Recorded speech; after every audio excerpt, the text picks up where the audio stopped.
ito yung arch of the aorta.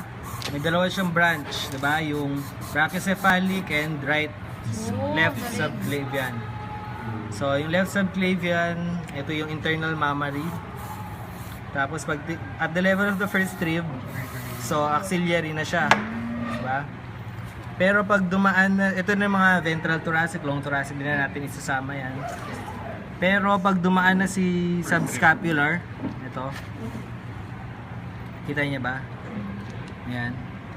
So pag upon entry, brachial na ngayon siya. Yun. Tapos, ito naman si brachycephalic, pag tinrace natin, magbabranch siya into 3. Yan. Nakikita niya ba yung tatlong branches? 1, 2, 3. So, right subclavian, right common carotid, left common carotid. So, yun na siya. Tapos, sa precava naman, ito yung precava. Diba? So, ito yung azygos. Sige, hawakan mo. Yan. Azygos vein. Okay. Azygos.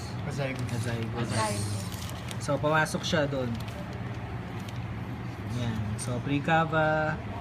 Tapos, yung isa namang part ng vein, ito, na pumunta sa thymus. So, ayan yung internal mammary. Okay, then, mag-bifurcate siya into right and left brachycephalic.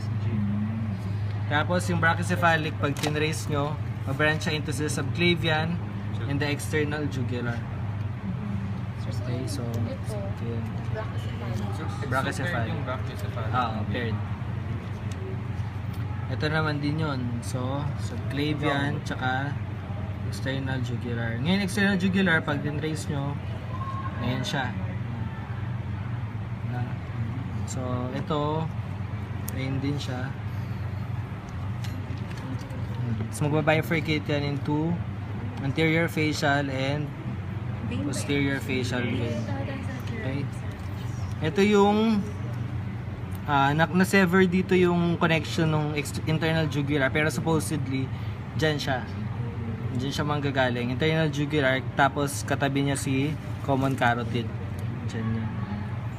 Okay, tapos ayun, transverse scapular nandun.